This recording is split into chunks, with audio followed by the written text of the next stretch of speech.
हमारी वसीयत और विरासत। वेदमूर्ति तपोनिष्ठ पंडित श्री राम शर्मा आचार्य जी की आत्मकथा। पिछले अध्याय यानी कि अध्याय 1 में हमने जाना था कि गुरुदेव हमसे कह रहे हैं कि ऋषि परंपरा के अध्यात्म का स्वरूप समझना हो तो निजी अनुसंधान करने की आवश्यकता नहीं है। आप हमारी जीवनचर्या को आदि से अंत तक पढ़ और परख सकते हैं। आइए अब हम अगला अध्याय पढ़ते हैं जिसका शीर्षक है जीवन के सौभाग्य का सूर्योदय।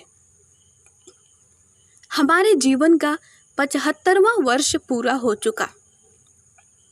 इस लंबी अवधि में मात्र एक काम करने का मन हुआ और उसी को करने में जुट गए। वह प्रयोजन था साधना से सिद्धि का अन्वेषण पर्यवेक्षण। इसके लिए यही उपयुक्त लगा कि जिस प्रकार अनेक वैज्ञानिकों ने पूरी जिंदगियां लगाकर अन्वेषण कार्य किया और उसके द्वारा समूची मानव जाति की महती सेवा संभव हो सकी, ठीक उसी प्रकार यह देखा जाना चाहिए कि पुरातन काल से चली आ रही साधना से सिद्धि की प्रक्रिया का सिद्धांत सही है या गलत, इसका पर्यवेक्षण दूसरों के ऊपर न करके अपने ऊपर किया जाए। यह विचारणा 10 वर्ष की उम्र से उठी एवं 15 वर्ष की आयु तक निरंतर विचार क्षेत्र में चलती रही। इसी बीच अन्यान्य घटनाक्रमों का परिचय देना हो तो इतना ही बताया जा सकता है कि हमारे पिताजी अपने सहपाठी महामना मालवीय जी के पास हमारा उपनयन संस्कार कराने ले गए। उसी को गायत्री दीक्षा कहा गया। ग्राम के स्कूल में प्राइमरी पाठशाला तक की पढ़ाई की। पिताजी ने ही लघु कौमुदी सिद्धांत के आधार पर संस्कृत व्याकरण पढ़ा दिया। वे श्रीमद् भागवत की कथाएं कहने राजा महाराजाओं के यहाँ जाया करते थे। मुझे भी साथ ले जाते। इसी प्रकार भागवत का आद्योपांत वृतांत याद हो गया। इसी बीच विवाह भी हो गया। पत्नी अनुशासन प्रिय, परिश्रमी, सेवाभावी और हमारे निर्धारणों में सहयोगिनी थी। बस समझना चाहिए कि 15 वर्ष समाप्त हुए। संध्या वंदन हमारा नियमित क्रम था। मालवीय जी ने गायत्री मंत्र की विधिवत दीक्षा दी थी और कहा था कि यह ब्राह्मण की कामधेनु है, इसे बिना नागा किए जपते रहना। 5 माला अनिवार्य, अधिक जितनी हो जाए उतनी उत्तम। उसी आदेश को मैंने गांठ बांध लिया और उसी क्रम को अनवरत चलाता रहा। भगवान की अनुकंपा ही कह सकते हैं कि जो अनायास ही हमारे ऊपर 15 वर्ष की उम्र में बरसी और वैसा ही सुयोग बनता चला गया जो हमारे लिए विधि द्वारा पूर्व से ही नियोजित था। हमारे बचपन में सोचे गए संकल्प को प्रयास के रूप में परिणत होने का सुयोग मिल गया। 15 वर्ष की आयु थी। प्रातः की उपासना चल रही थी। बसंत पर्व का दिन था। उसी दिन ब्रह्म मुहूर्त में कोठरी में ही सामने प्रकाश पुंज के दर्शन हुए।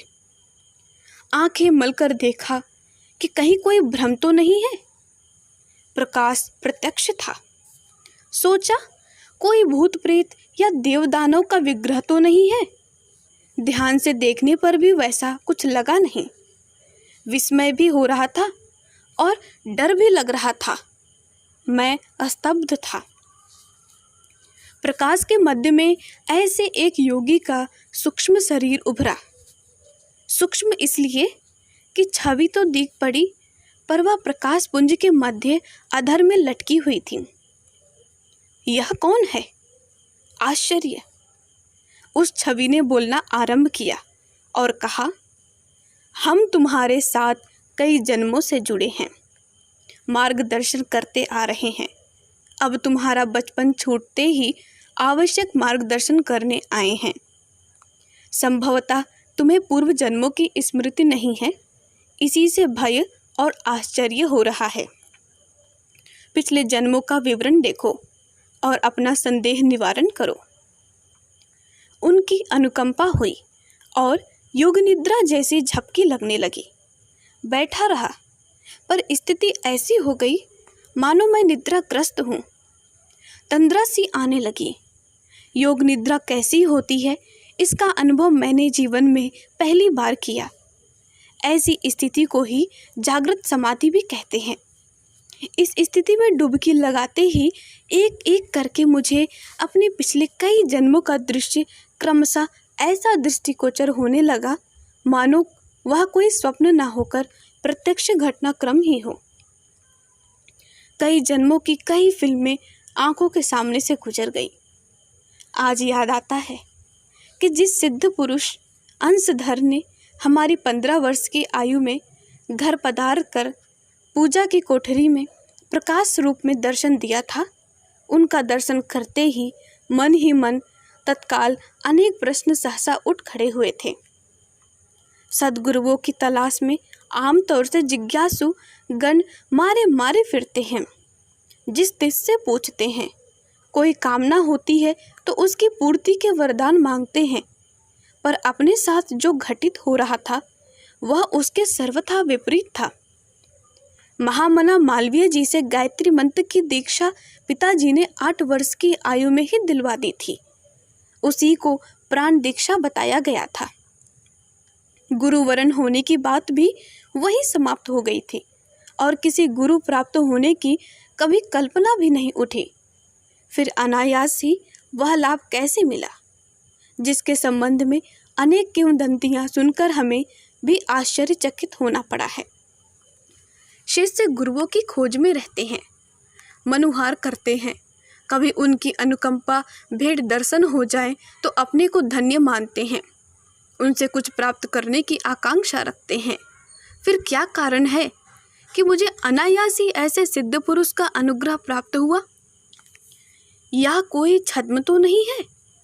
अदृश्य में प्रकटीकरण की बात भूत प्रेत से संबंधित सुनी जाती है और उनसे भेंट होना किसी अशुभ अनिष्ट का निमित्त कारण माना जाता है। दर्शन होने के उपरांत मन में यही संकल्प उठने लगा। संदेह उठा, किसी विपत्ति में फंसने जैसा कोई अशुभ तो पीछे नहीं पड़ा?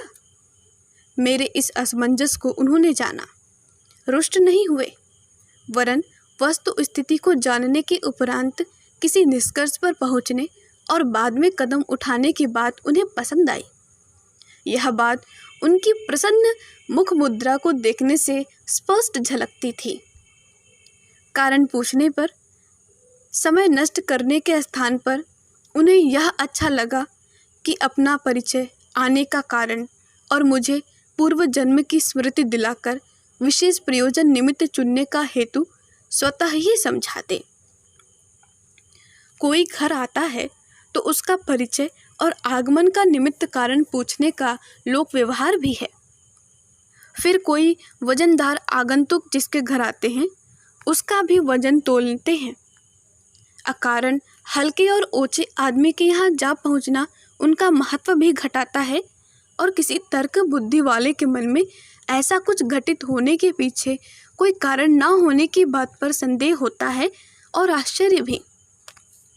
पूजा की कोठरी में प्रकाश पुंज उस मानव ने कहा, तुम्हारा सोचना सही है।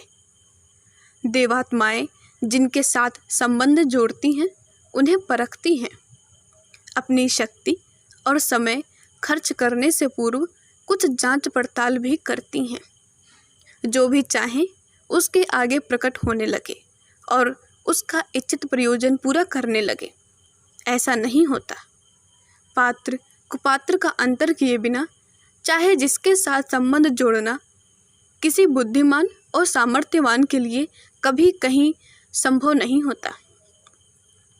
कई लोग ऐसा सोचते तो हैं कि किसी संपन्न महामानव के साथ संबंध जोड़ने में लाभ है, पर यह भूल जाते हैं कि दूसरा पक्ष अपनी सामर्थ्य किसी निरर्थक व्यक्ति के निमित्त क्यों गंवाएंगे।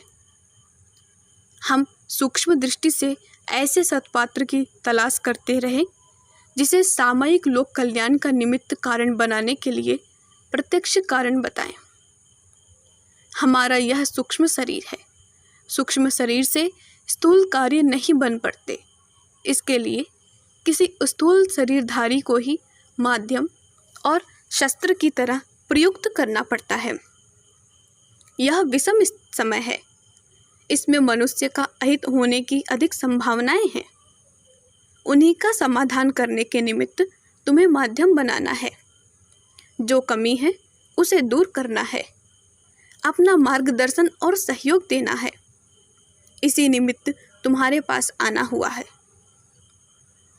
अब तक तुम अपने सामान्य जीवन से ही परिचित थे। अपने को साधारण व्यक्ति ही देखते थे। असमंजस का एक कारण यह भी है, तुम्हारी पात्रता का वर्णन करें तो भी कदाचित तुम्हारा संदेह निवारण न हो। कोई किसी बात पर अनायासी विश्वास करे ऐसा समय भी कहाँ है। इसीलिए तुम्हें पिछले 3 जन्मों की जानकारी दी गई। सभी पूर्व जन्मों का विस्तृत विवरण जन्म से लेकर मृत्यु पर्यंत तक का दर्शाने के बाद तुम्हें बताया कि किस प्रकार वे इन सभी में हमारे साथ रहें और सहायक बने। वे बोले, यह तुम्हारा दिव्य जन्म है। तुम्हारे इस जन्म में भी सहायक रहेंगे और इस शरीर से वह कराएंगे जो समय की दृष्टि से आवश्यक है। सूक्ष्म शरीरधारी प्रत्यक्ष जनसंपर्क नहीं कर सकते और ना ही घटनाक्रम कर सकते। स्थूल शरीरधारियों द्वारा ही संपन्न होते हैं। इसलिए योगियों को उन्हीं का सहारा लेना पड़ता है। तुम्हारा विवाह हो गया सो ठीक हुआ। यह समय ऐसा है जिसमें एकाकी रहने से लाभ कम और जोखिम ज़्यादा है। प्राचीन काल में ब्रह्मा, विष्णु, महेश, सूर्य, गणेश, इंद्र आदि सभी सपत्नीक थे। 7 ऋषियों की पत्नियां थीं। कारण कि गुरुकुल आरण्यक स्तर के आश्रम चलाने में माता की भी आवश्यकता पड़ती है और पिता की भी। भोजन, निवास, वस्त्र, दुलार आदि के लिए भी माता चाहिए और अनुशासन, अध्यापन, अनुदान पिता की ओर से ही मिलता है। गुरु ही पिता है और गुरु की पत्नी ही माता है। उसी ऋषि परंपरा के निर्वाह के लिए यह उचित भी है, आवश्यक भी। आजकल भजन के नाम पर जिस प्रकार आलसी लोग संत का बाना पहनते और भ्रम जंजाल फैलाते हैं, तुम्हारे विवाहित होने से मैं प्रसन्न हूँ। इसमें बीच में व्यवधान तो आ सकता है, पर पुनः तुम्हें पूर्व जन्म में तुम्हारे साथ रही सहयोगिनी पत्नी के रूप में मिलेगी, जो आजीवन तुम्हारे साथ रहकर महत्वपूर्ण भूमिका निभाएगी। पिछले 2 जन्मों में तुम्हें सपत्नीक रहना पड़ा है, यह सोचना कि इससे कार्य में बाधा पड़ेगी। वस्तुतः इससे आज परिस्थितियों में सुविधा ही रहेगी एवं युग परिवर्तन के प्रयोजन में भी सहायता मिलेगी। वह पावन दिन बसंत पर्व का दिन था। प्रातः ब्रह्म मुहूर्त था। नित्य की तरह संध्या वंदन का नियम निर्वाह चल रहा था। प्रकाश पुंज के रूप में देवात्मा का दिव्य दर्शन, उसी कौतूहल से मन में उठी जिज्ञासा और उसके समाधान का यह उपक्रम चल रहा था। नया भाव जगा उस प्रकाश पुंज से घनिष्ठ आत्मीयता का, उनकी महानता, अनुकंपा और साथ ही अपनी कृतज्ञता का। इस स्थिति ने मन का कायाकल्प कर दिया था। कल तक जो परिवार अपना लगता था वह पराया होने लगा और जो प्रकाश पुंज अभी अभी सामने आया था वह प्रतीत होने लगा कि मानो यही हमारी आत्मा है। इसी के साथ हमारा भूतकाल बधा हुआ था और अब जितने दिन जीना है वह अधिक अवधि भी इसी के साथ जुड़ी रहेगी। अपनी ओर से कुछ कहना नहीं, कुछ चाहना नहीं, किंतु दूसरे का जो आदेश हो उसे प्राण प्रण से पालन करना, इसी का नाम समर्पण है। समर्पण मैंने उसी दिन प्रकाश पुंज देवात्मा को किया और उन्हीं संबंध निर्वाह को प्रायः 60 वर्ष से अधिक होने को आते हैं। बिना कोई तर्क बुद्धि लड़ाए बिना कुछ नन नुच किए उनके इशारे पर एक ही मार्ग पर गतिशील होती रही है। संभव है या नहीं, अपने बूते या हो सकेगा या नहीं, इसके परिणाम क्या होंगे, इन प्रश्नों में से एक भी प्रश्न आज तक मन में नहीं उठा। उस दिन मैंने एक और नई बात समझी कि सिद्ध पुरुषों की अनुकंपा मात्र लोकहित के लिए, सत्प्रवृत्ति संवर्धन के निमित्त होती है। उनका ना कोई सगा संबंधी होता है, न उदासीन विरोधी। किसी को ख्याति, संपदा या कीर्ति दिलाने के लिए उनकी कृपा नहीं बरसती। विराट ब्रह्म विश्व मानव भी उनका आराध्य होता है। अपनी इस नव उदित भावना को रामकृष्ण विवेकानंद का, समर्थ रामदास शिवाजी का, चाणक्य चंद्रगुप्त का, गांधी विनोबा का, बुद्ध अशोक का गुरु शिष्य संबंध स्मरण हो आया, जिनकी आत्मीयता में ऐसा कुछ ना हो। सिद्धि, चमत्कार, कौतुक, कौतूहल दिखाने या सिखाने का क्रियाकलाप चलता रहा हो। समझना चाहिए कि वहाँ गुरु और शिष्य की क्षुद्र प्रवृत्ति है और जादूगर, बाजीगर जैसा कोई खेल खिलवाड़ चल रहा है। गंध बाबा चाहे जिसे सुगंधित फूल सुंघा देते थे, बाघ बाबा अपनी कुटी में बाघ को बुलाकर बिठा लेते थे, समाधि बाबा कई दिन तक जमीन में गड़े रहते थे, सिद्ध बाबा आगंतुकों की मनोकामना पूरी करते थे। ऐसी ऐसी जनश्रुतियाँ भी दिमाग में घूम गईं और समझ में आया कि यदि इन घटनाक्रमों के पीछे मेस्मेरिज्म स्तर की जादूगरी थी तो महान कैसे हो सकते हैं। ठंडे प्रदेश में गुफा में रहना जैसा घटनाएं भी कौतूहलवर्धक ही हैं। जो काम साधारण आदमी ना कर सके उसी कोई एक करामात की तरह कर दिखाए तो इसमें कहने भर की सिद्धाई है। मौन रहना, हाथ पर रखकर भोजन करना, एक हाथ ऊपर रखना, झूले पर पड़े पड़े समय गुजारना जैसे असाधारण करतब दिखाने वाले बाजीगर सिद्ध हो सकते हैं। पर यदि कोई वास्तविक सिद्धि या शिष्य होगा तो उसे पुरातन काल के लोक मंगल के लिए जीवन उत्सर्ग करने वाले ऋषियों के राजमार्ग पर चलना पड़ा होगा।